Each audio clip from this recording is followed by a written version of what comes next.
Hi, everyone. Welcome to Who Can It Be Now? This is Marilyn Alauria, and today is a very special episode.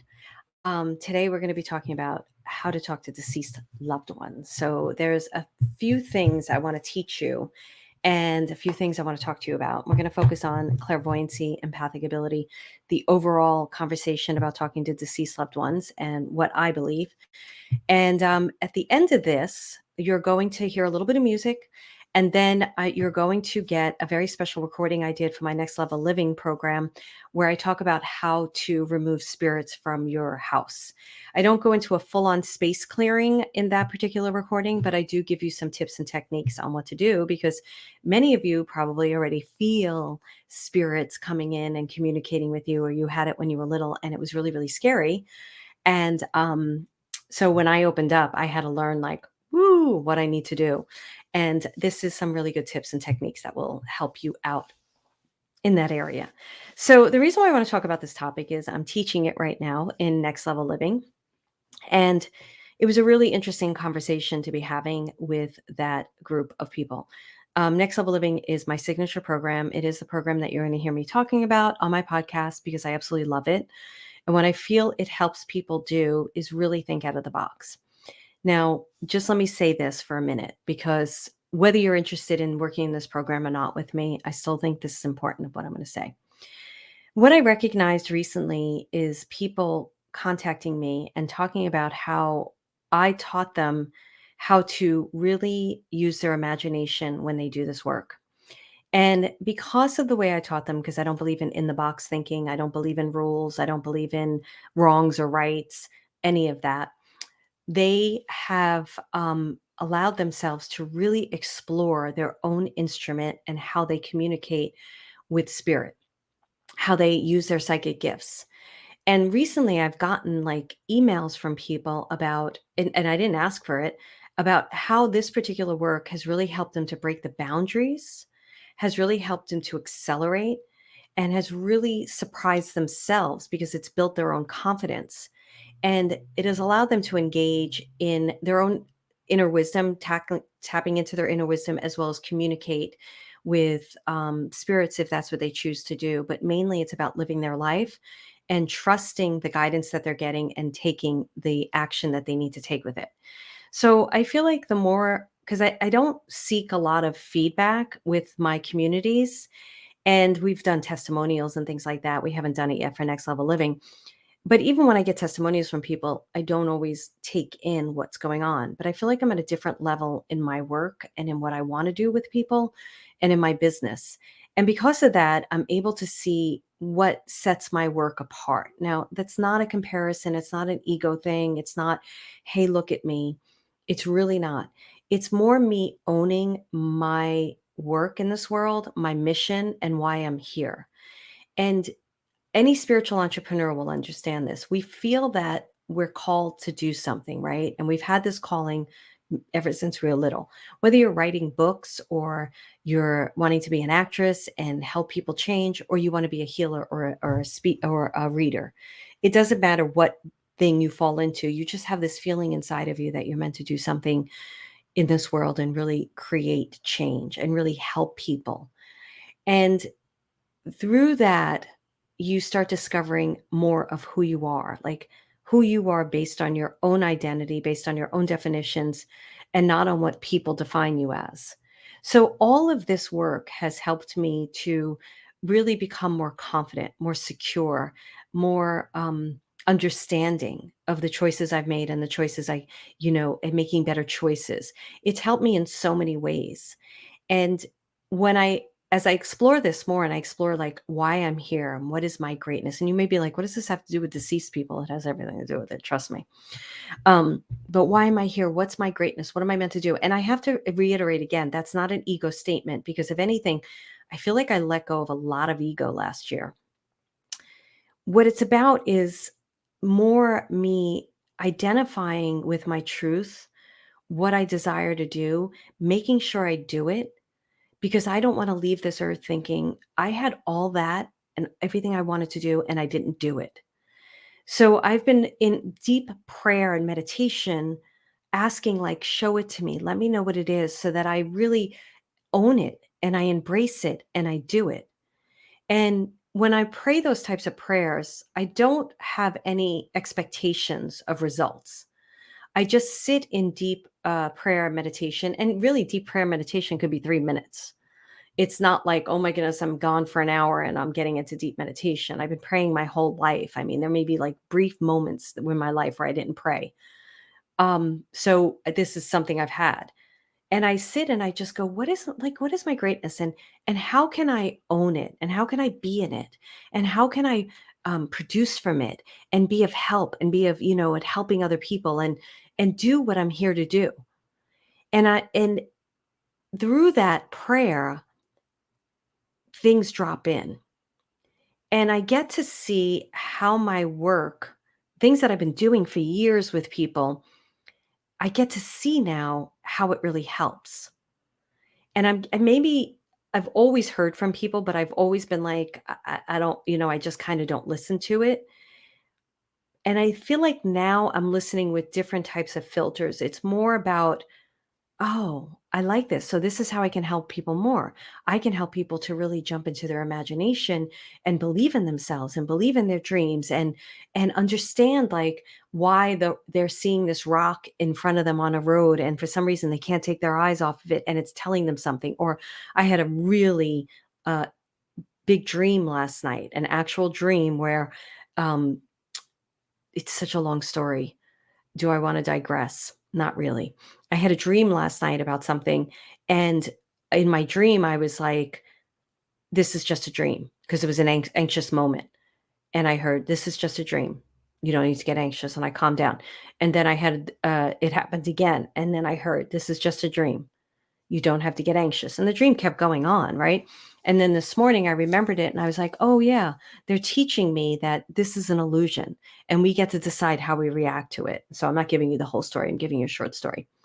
So, with that said, I want to talk to you about communicating with deceased people because I was just doing a meditation for my next level living community about how to meet your gatekeeper. And I'm not going to get into the whole gatekeeper conversation right now. I do think it's something I will share with you down the line. So stay tuned. So, gatekeeper is normally the guide that helps you to communicate with other realms. When I started working with my guides, I didn't know about a gatekeeper. I didn't know it existed because there wasn't the internet. There wasn't all this information out there. There was a spiritual bookstore, a very good spiritual bookstore, but still there wasn't a lot of information there. So I was learning a lot of this through my guides. And I was working with a therapist. Then I was just kind of channeling with my guides and learning and learning and learning. And the doors to speaking to deceased people opened right away. As soon as a medium told me I was a medium, they were already communicating with me. A psychic said, there's a whole conversation about it. Listen to my earlier episodes. You'll find out my story about the doors and getting locked in rooms. And the psychic was like, and I cut my head in 7 stitches and the whole story. Most of you know it. Some of you don't know it. You're new to me. You'll hear it in the earlier episodes. And she said, the dead are trying to reach you. You need to see a medium. I went to see a medium. And the minute she walked in, she's like, you're a medium. And then they all came out and they started talking to me. I had no rule book. I started working a little bit with that medium who had no integrity, but that's a story for another day. I think I actually shared it in the earlier episodes, but I didn't know what to do. And I just kind of trusted my instrument and just did it. And before I knew it, I was communicating and doing and having communications with spirits, and my whole world opened up. And then I started studying a tiny bit because I started meeting some teachers. Like you started finding out about things. I remember the first teacher I went to because he did a reading for me. And he said, you're this, you're psychic, you're a medium, you hear, you see, you feel, blah, blah, blah. And I was like, oh my goodness, yes, I do. And you know those moments when you're like, and I was like, I need to study. Are there any classes? And he was like, well, I'm thinking about doing a class. So I was like, please, please, please let me know. And he did. And he was a nice man. And so when I started studying a tiny bit, I started getting hit with rules. Now, he wasn't like that. His name was Hans King. He's no longer with us. I love Hans. Hans was very good. But when I started studying with these very famous mediums, they had these rules. And I'd get confused. And I'd be like, I'm not doing like, You're only allowed to do this work after you've been sitting in spirit circles for 5 years. Spirit circles, when you sit in circle with a bunch of mediums and you invite deceased people in and you start picking up information and you start telling people the information, then somebody in the room is like, "Oh, he belongs to me. That's my father." And then everybody starts giving her information and then she confirms it. It's a way of practicing, right? And I wasn't doing that. I was already doing readings. I was already a full-time medium. And I was like, "Really? I have to be in." It just kind of happened for me. And that person that I heard that from was a real ass, to be honest with you. Very famous, total ass. And I say that because he was mean. He was really mean to people. And I stopped after a while. I studied with a few people. I created a circle, a big circle of psychics, started practicing. I was doing readings.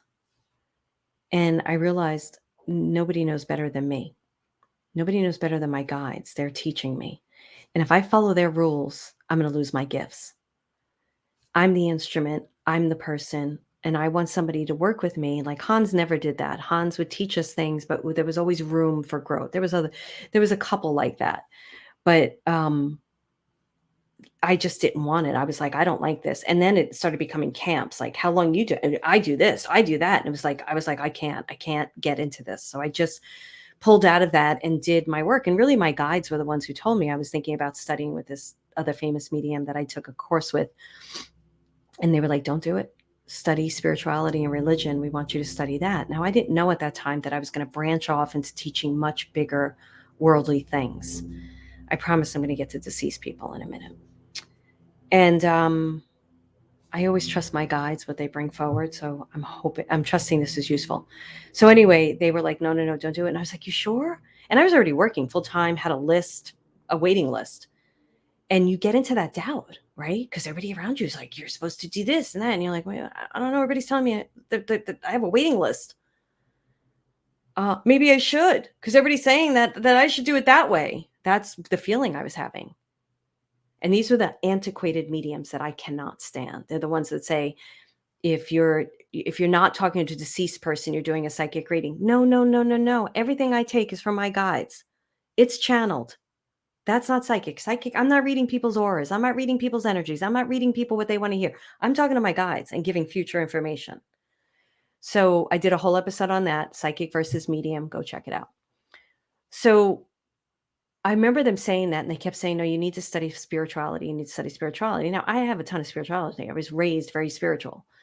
And I was like, "Okay, sure." And I remember asking them a few times, "You'll do that with your guides?" Because you're like, "Really?" And then you keep hearing, I kept hearing this person's name and it was everywhere. And, and they were like, "Nope, nope, nope, trust us." And I am so glad I listened to them because I learned more about the program that person was teaching. And it was very restrictive. Now, was it good? Probably. I doubt that I'm sure that this person did good stuff, but it was so restrictive in the thinking that it wouldn't have been good for me. And studying spirituality was better for me because all of a sudden I started bringing all these worlds together and teaching from me, a much bigger platform. It wasn't just this one way. It was like, how do you exist in this world being this spiritual being and having, we're all gifted. Everybody can speak to a deceased person. Everybody can do it. So that's my story about it. So I started teaching it this month in Next Level Living. And I'm calling it mediumship for them just because that's how people understand it. And we started focusing on clairvoyancy and empathic ability. And that's seeing and feeling, right? So the reason why I started bringing up the psychic gifts is because I would get a message from somebody in Instagram saying, "Oh, I'm studying mediumship with this woman, and I'm so glad you're saying to use your psychic gifts because she says not to." And I'm like, uh, excuse my crudening, but a dead person walks in and you're seeing them. That's clairvoyancy. They're talking to you. That's clairaudience. You're feeling that they had a heart attack. That's empathic ability. They're downloading life information into you. That's claircognizance. You're smelling something. I can't remember what it's clairsentient, but I've seen it. That one I don't really have. Thankfully, when I smell things, I'm like, please take that one away. Anyway, I can't remember the name. I think it's not clairsentient. Clairsentient is sensing and knowing. That's intuition for me. It's clairsense or something, but it is called something else because I have a whole encyclopedia of what these things are called. Somebody will be like, I know what it is. Great, good. So I'm like, how could you not use your psychic senses to talk to the deceased person? I don't understand it. But they're so afraid of doing psychic readings. And I'm like, that's not a friggin' psychic reading. You need your psychic senses to communicate with deceased people. There's no other way to do it. So I started teaching about clairvoyancy and empathic ability because I started teaching them how to invite them in the room. I'm going to give you a couple of tips and techniques and how to use your vision and your empathic ability to communicate with the deceased people. What's beautiful about this work is it builds your confidence. So whether you want to do this as a reader or not, I had somebody new join Next Level Living, wonderful person. And when I was interviewing her to get into the program, I told her what our course material was going to be this month. And she said, "Oh, I am really interested." And I was like, "Oh, but you're going to want to learn it because it'll grow you. Trust me." And so while she was on the call, I wasn't sure, she's a new student for me. And I'm like, I always want to, make sure they're engaged and they're getting stuff out of it. And she was like, "Oh, this was great." Because although she doesn't want to go out and read and talk to deceased people, she can see how to apply it to her business as a coach. And that's the idea of my work. And if I'm living in a restricted road and, oh my, no, I can't use my psychic ability to talk to that deceased person. Don't talk to me this way. I mean, what are you doing? You're restricting your whole entire path. So I'm so glad these people did not exist that are teaching this material. And I'm so glad that I had my guides because I didn't know anything about clairaudience and I had to learn about clairaudience. And my guides were like, well, we'll teach you. They started teaching me about clairvoyance, started teaching me all this stuff. Then they were teaching me everything. And by the time I went into the rooms, I took what I liked. I'm not going to say it was all bad, but they would also say, no, no, we're not following that one. And I listened to them, not the teacher on the stage with thousands of people revering them. I did my own thing. And I'm so glad I did because what I'm teaching people is how to use their instrument. What I was teaching on that call was how to know the energy behind the answer. That's the most important thing. I teach that in Everyday Guided Living. So that's on my MarilynAlauria.com/classes. There's a course in there, Everyday Guided Living, and I teach about the energy behind their answers, behind your guide's answers. It's really important to know that because you need to know how it feels. So if you're somebody who's exploring this, and I'll probably do more videos on this, if you're somebody who's exploring speaking to deceased people, one of the ways to do this is clairvoyantly, right? So seeing them. So what you want to do is pick a place where they can enter. My deceased people can come from the right or the left or the right. I have 2 guides that let them in because when I was doing 4 readings in a row, or sometimes 8, 6 readings, or if it's at a party, so I have, say, 4 readings in a row. They're on my calendar for weeks. I don't know who they are because I would never book them. I didn't want to know anything about them, where they came from, nothing. And you could imagine behind that imaginary, that little dead door, there were tons of people waiting to talk to me. And if I didn't have somebody ushering them in, a guide, somebody would come into my room, say I was reading Edith, and every Tom, Dick, and Harry would enter at the same time, like, okay, she's open for business. So you have to have somebody kind of access them in, help them in. So I'm thinking I want to share the gatekeeper meditation with you that I just did because it's a really good meditation. It talks more about following your own guidance. But I digress. So it's usually a gatekeeper that helps. I have, besides my gatekeeper guide that bridges that world, I have 2 guides that will usher them in. You can pick anyone to usher the deceased person in. It is a good idea because it sets up a feeling of, I hate to use the word safety, but when people are just opening up to this work, and if they had it when they were little, which a lot of you probably did, you can be scared, right? And I know I was like, whoa, dudes, get out of my house. Like, it freaked me the fuck out.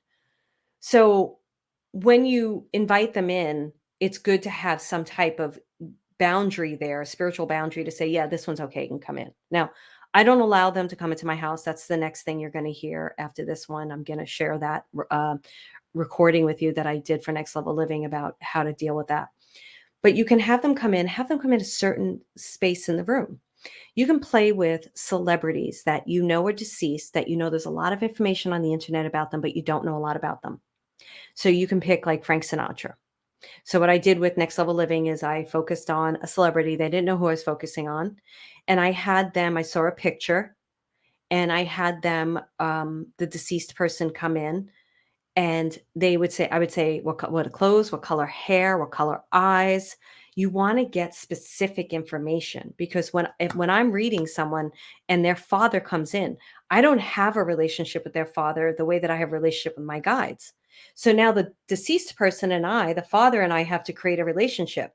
We have to trust each other. So he has to give me exact information so that when I'm reading the person, I'm saying, your father's coming in, he's telling me he died of a heart attack. Yes. He's also telling me that you weren't there. You weren't able to make it on the flight. Yes. He's telling me that he had difficulty speaking at the end, even to you. Yes. Okay. Got 3 yeses. We're good. He's here. Pretty clarifying information where we know I've got the dad. I've got the dad. He's got 3 siblings. Yes. He's got 3 brothers, say. Probably have somebody's father in the room. So that establishes that relationship. And then I can then give the reading. Now, my deceased people, they don't give an F about what you did for them in their lifetime. Now, some of you do need to find forgiveness or closure. I get it. That is really important for a lot of people.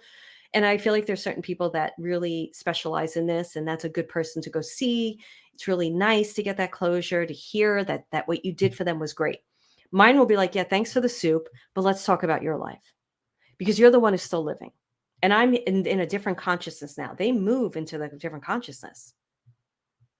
So now they're giving you information about your life. So those are my deceased people. So they will come in, they will clarify and do that. So that's seeing. So say you want to try this, and I want to practice this. Take 5 celebrity names that you don't know a lot about. Write them on 5 separate pieces of paper. Fold them up. They have to be the same size. Put them in a bowl. Pick one out. Do not look at it. Hold it in your hands. This is where your mind is going to trip you up. Ask the deceased person to come in. Now, you'll know, I just did in the gatekeeper meditation, I said to them, when you ask your gatekeeper for a yes or no, if you don't hear the yes or no, your body will know the yes or no. So tap into your being. So if I ask, I hear, right? So it's I don't have this struggle. But say there's a big question I may have, and I'm like, I'm not sure if it's a yes or a no. At this point, I know. Go into your body. Your body knows. It knows what a yes feels like. It knows what a no feels like. I did an intuition thing. Where did I do it? I think it's on my Facebook page. There's also an intuition YouTube video that I did. So you can go to my YouTube channel, Marilyn Alauria, type in intuition, and an exercise will come up on how you do it. And that's what that is. Knowing the yeses and nos in your body. Your body's like a pendulum. So you can hold a piece of paper. You got the deceased person. Okay, what color eyes is this a male or female? Oh, it's female. What color eyes? Blue. Oh, I think this is Katharine Hepburn. I put Katharine Hepburn in the pile. That's where your mind will fuck you up. Say, go away. There's so much to teach about this. I can't teach it all because I have to teach people how to remove their thoughts so they're in direct communication. My thoughts aren't allowed to be anywhere near the reading. My projections, my life, I go into a reading, something big could be happening in my life. It drops away because spirit just speaks through me. I'm a clear channel. So that thought will come in. That's okay. You're just practicing. Oh, here's one of the biggest lessons. Don't worry about getting it right or wrong. All you're doing is learning this instrument. So if you're like, oh, blue eyes, I feel like it's Katharine Hepburn. I'm not sure, but I think it is. What did they like to do for a living? Oh, she likes to dance. I could see her dancing around the room. Oh, she likes to dance. Oh, maybe it is Katharine Hepburn. Okay, because that's one of the people you wrote on the page. I'm playing along with you. All right, so does she have any brothers or sisters? Oh, yeah, she has a brother and a sister. And you don't know if that information is true, right? Because you don't really know it. You didn't look it up. Was she married? Oh, I'm getting a yes, but if this is Katharine Hepburn, she wasn't married. She was with Spencer Tracy. That's how much I know. So you really want to try to pick someone you don't know so your mind doesn't trip you up. But your mind's going to try to trip you up. That's part of this work.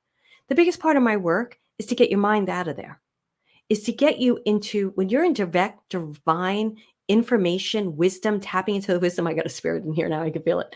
Direct information. Your mind is nowhere, like the thoughts are nowhere near it. You release them. That's why it's such a cool practice. That's why I don't care if you want to be a reader or you want to be the president of the United States. Learn how to do this work. It's going to change your friggin' life. So you move that out of the way and play with it. And when you play with these pieces of paper, I'll tell you the feeling in a second. You're going to open that piece of paper and you're going to then say, oh, it was Katharine Hepburn. Oh my goodness, that's amazing. Let me look this up. I want to see what she had. And ask other questions. Be an investigator. So what color did you like? Even if you can't find that on the internet. What was your, I remember Martin Luther King came to me and I didn't know a lot about, like, I know a bit about him, right? But I didn't know like what was the most famous thing, or I can't remember what it was or what I asked specifically, but I Googled it. And I was like, wow, that's fascinating, right? So ask questions that, what is their mission in life? What was their charity? Ask things like that. It's not about getting it 100% right. It's about noticing, oh, when I felt her dancing, I felt that in my heart. I felt that in my being. I felt it like I knew it. Oh, when I asked about the siblings, I second guessed and I saw it out here. You'll know where you see things too. Like I said, there's way too much to teach about this. This is why I do these programs I do, because I can get intense. My Next Level Living program is a year-long program. People graduate and they stay in it. So it's so that I can go deep, deep, deep with you. But I'm trying to give you enough stuff to get going. Okay, so that's the seeing. You would go in there and you could play with where they're seeing and what are you seeing? What color are they wearing? You may then Google them and then that picture drops up and they got that blue dress on. I saw that blue. Don't be like, oh, it was a coincidence. No, Spirit's teaching you how to read clairvoyantly. What color eyes, what color hair, how many kids did they have? Ask them to show you a number or show you a number in space, things like that. I believe I did a podcast about clairvoyancy, so you could probably listen to that. Okay, empathic ability, right? That's feeling. I'm not going to, because this is already long. Empathic ability can be emotional as well as physical. So when a spirit comes in, if they couldn't breathe, I'll feel that. And then I'll say to the person, they couldn't breathe, right? If I don't get a yes, and the spirit doesn't say that they're like, no, they were fine breathing at the end. Everybody's like loses their breath at the end, right? So that's going to be like, well, yeah, they lost their breath. They're not here any longer. But anyway, let's say heart. They give me a heart pain, which is another one they could pass from, but your heart stops anyway. They give me a heart pain and it was a brain thing. They may be like, no, it wasn't a heart thing. And the spirit doesn't take the heart thing away. Then I know there's more information. I take the no as clarifying. Remember, in a clarifying thing, but I also know to trust. Oh, this was heartache. This guy died of heartache. His wife died before him, or a child died before him, and he died of heartache. It might have showed up in another part of his body. And the person may be like, yeah, that's true. The person may be like, no. If it's a no, this is how I do it. I'm like, I don't have this person. I can't continue with this particular person. Let's move on to something else. But that's how the feeling could work. So the physical feeling, so say the person comes in and they did die of a heart attack. Yes, the pain will usually go away. Oh, they broke their arm. Yes, the pain will go away. So the physical pain will usually go away once I get a yes. If it doesn't go away, I go deeper and I just make sure there's nothing emotional, spiritual, energetic behind it that I need to know. Usually when I get the yes, it goes away. Again, if I'm not getting the person, I'll know. This is why I'm saying you need to know how you feel. I know there's like this inner wisdom that's like, no, you're not getting this. And it's happened. It's happened. Somebody's wanted to talk to somebody. The spirit comes in. I'm like, is it this? Is that? And I'm not guessing. I'm getting information. They're like, no. I'm like, I'm sorry. I can't reach your mom. Sorry. I'm not going to force it. I'm not going to make it up. So that's feeling. But you could also feel emotional. Oh, they're just giving me an incredible amount of love for you. Oh, they really had a lot of anxiety towards the end. So you may emotionally feel it too. So you could work with those spirits, hold that piece of paper, notice what you're feeling. Notice if you're feeling physical. Notice if you're feeling emotional. Play with that. Ask them to give you a feeling of how they died. Ask them to give you a feeling of heartache and a specific feeling or an age around the heartache. Ask them to give you some emotional stuff. Ask them to give you, like we did, can I say it? Okay, Brittany Murphy. They didn't know I was doing it. They were all picking up on her death, like all the energy and the emotions and the physical. It was incredible. And they had no idea who I was going to pick.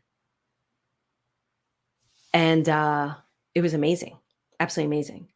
So it's such a great tool. Now, why is this tool good for you if you're a writer, if you're a VP of a company? We're doing a lot more working with business owners. And we have people in this program that there's a vet, there's a scientist, there's a real estate person. They're all different people. There's an ex-professor who's writing her memoir. There's a poet. They're from all different walks of life. Then there's the people, and most of them are developing their own business too, as well. So there's a nurse who's a healer. There's all different types of people. What they are finding, and what I feel this work did for me, is how to trust yourself above all else. So you make really good decisions for your life. So when I think about, I grew up, I've been thinking about insecurity a lot lately. And I don't think a lot of entrepreneurs are very honest about insecurity. I was actually coaching one of my clients after I did this call with this new student on. And whenever I have a new student on or a bunch of new students on, I trust my material. And I trust what's coming through me because my guides are just teaching through me. But there'll still be a niggle sometimes of insecurity, like, oh, am I going to meet this person's expectations? I shouldn't be worrying about it at all, but I'm human, right? I don't do that in readings. I'm not allowed to do that. I've thrown that out years ago. So I noticed a tiny bit of that coming up and then I have the tools to move it away because that's not allowed. So Spirit told me exactly what to do in that moment in order to remove it completely. And I did.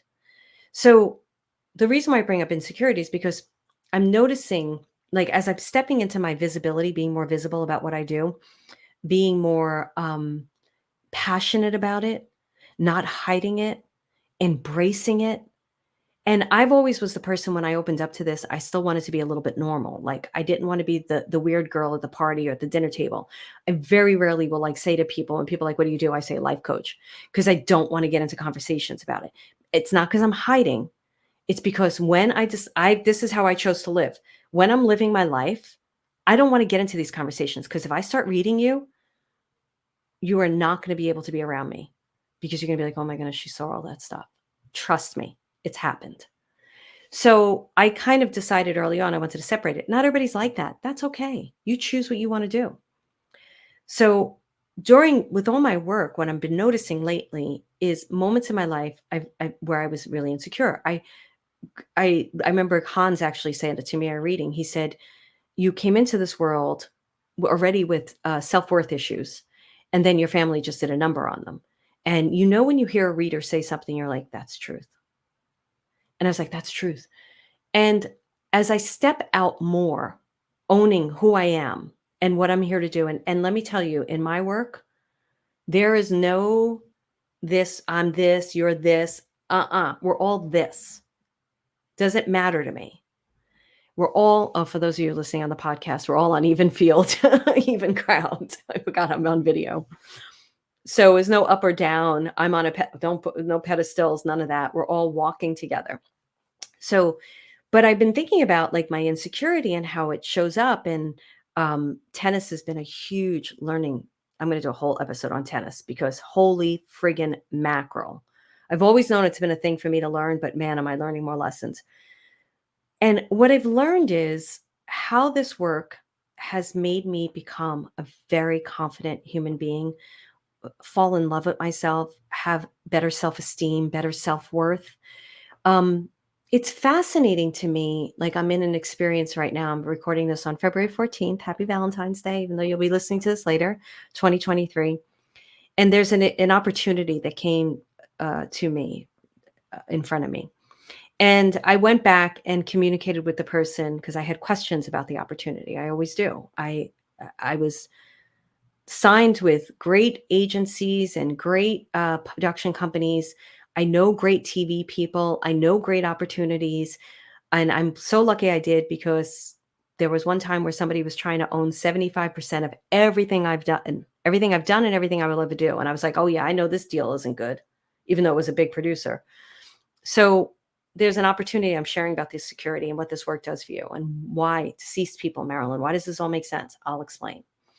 So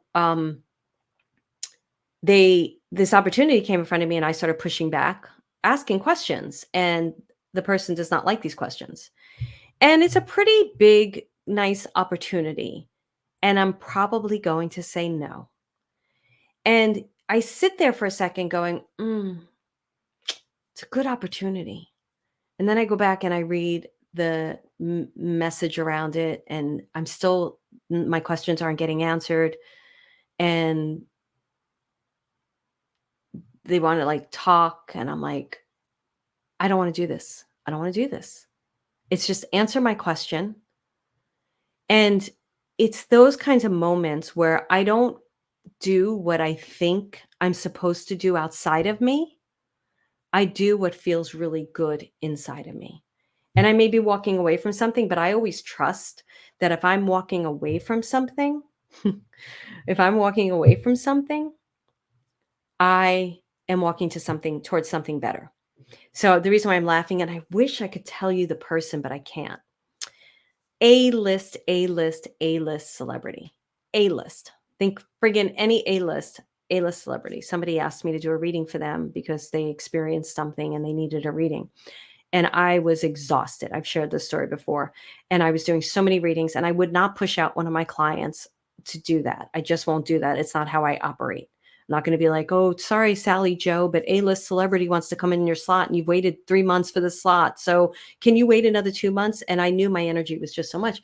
And so I said no to the person.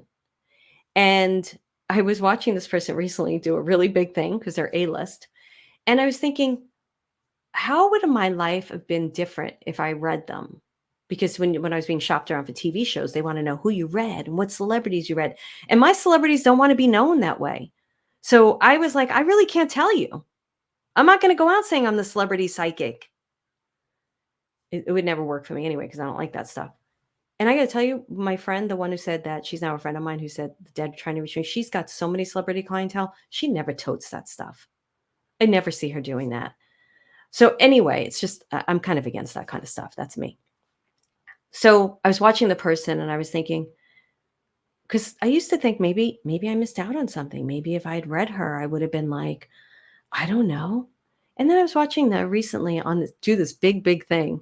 And I was like, you know what? I bet Spirit saved me from reading her, because maybe I would have been it was so new in my career. Maybe I would have been too nervous. Maybe I would have bombed. Maybe I would have had a hard time with the reading. Maybe it would have been worse than me saying no. And I released it right in that moment. It wasn't like I was holding on to it forever, but sometimes it would come up in my mind like, why did you say no to that? Because you told me to. So it's things like that.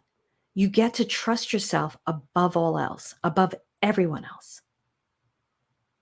You just can't, I can't put a price to that. It is priceless. And it comes in every stage of my life. So yesterday on the tennis court, I was talking to my coach because I'm on a USTA team. I don't like playing USTA. I don't know why I said yes. I get too anxious in that kind of competition. And I was talking to her about it. She's such a great coach. I love her. And I finally got a good coach that is not, I'm not going to get into that. I'll probably do a podcast about tennis. I really will. And I'll tell you all the stories. And we were talking about it. And I was, of course, complaining about this one and that one and the team and wanting to blame a lot of situations. And she was listening to me, and I was aware of my own personal stuff in it. I wasn't like just blaming other people. And I was like, I want to do this. And she's like, well, you knew it when I asked you. And I think you did it because you felt like I was kind of encouraging you to do it. And I was like, no, I was like, I need this challenge in my life. I need to get past this. It freaks me out. And so we had a conversation about it, and I left there and I put on this tennis psychology podcast because my guides told me, right? I found this podcast and I was listening to it. I was like, oh my goodness, this guy is like speaking my stuff, my nursery, my grammar school stuff. I didn't have this in high school. I didn't have catty, horrible people. I had it in grammar school. And I came to these realizations and I started calming down, and I was like, now I understand my psychology. And I made the decision. I'm doing the USTA. I'm going to finish it. I'm signed up for, 2 games. I don't know if I'll do a third game. Um, and I wrote my coach and I said, this has nothing to do with the team. It's nothing to do with the coach. It has nothing to do with the other players. This is everything to do with me. Even if another player is not at the level that I feel is a strong 3-5 or whatever it is, it doesn't matter. It's got nothing to do with it. If I feel I just have to show up, be my best, do the best I can, have a great time, encourage my team, my partner, and that's it.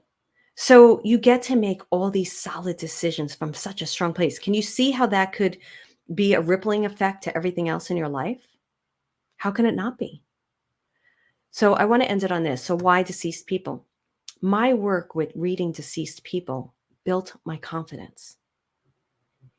First of all, they're the funniest friggin' people to talk to a lot of the times. Now, you got some scary ones in there, but I don't allow those in. They're so incredibly interesting to talk to. They're incredibly interesting to learn from.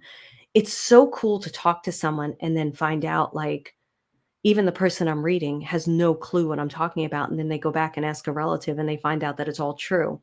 It helps you to believe in something so much greater than yourself. That's what it did for me.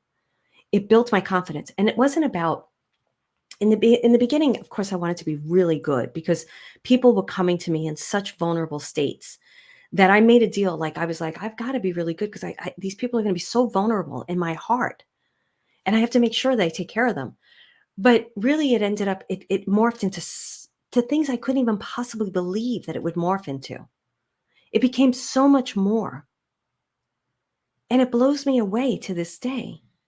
And I'm not, when people usually ask us, I want to speak to my deceased father, I usually send them somewhere else because I'm like, I don't just specialize in that. And it's great that you want that. So, and I don't really do readings now. They're very few and far between. If people want them, you can email us at info@marilynalauria.com and ask about it. But what I want to share with you is opening up to this work, playing with it, not trying to be right or wrong. That's the biggest lesson I taught this week. And just having fun. You are going to get to know yourself in a way that you can't even imagine. Can't even imagine. So I'm going to go. I feel that there's a lot of nice juicy nuggets in there. You're going to hear a little bit of music, and then you're going to go into a great little lesson I did for Next Level Living about how to remove spirits from me. Because one of the women who's very open was like, they all come and bother me. And I'm like, don't worry, I got you covered. So you're going to listen to that. It's not about space clearing as much as it's about how to close your property down so they don't come in at every hour of the night and bother you. And then if you're interested in Next Level Living, come check it out. MarilynAlauria.com/next. Go check it out and fill out an application because that's the only way you can get in. The price is on there. Everything's on there. We're very transparent. I don't really feel like the page reflects what the program is. So if you're interested and want to learn more, fill out the application. And if I feel like by the application, we'll go onto a phone call and then we'll go from there. If we both agree, like, yeah, this is kind of good, let's talk. And then we talk. And it's not a sales pitch email call. It's let me get to know you. You get to know me. Okay. Do we want to move forward? And that's my biggest question. Do you want to move forward? And most people I get on a call with are like, yeah, I do. So that's it. All right, guys. Thank you so much. Remember, it really helps me if you rate, review, subscribe, and share. I really want to get this podcast to people out there because I want people to realize that everyone is gifted. Everyone. So remember, if you think you have it or you want it, you've got it. It's yours. You are gifted. So what I mean by that, if people are like, I want to be clairvoyant, you're clairvoyant. All right. Thank you so much. Have a great day or night whenever you're listening. I'll talk to you soon.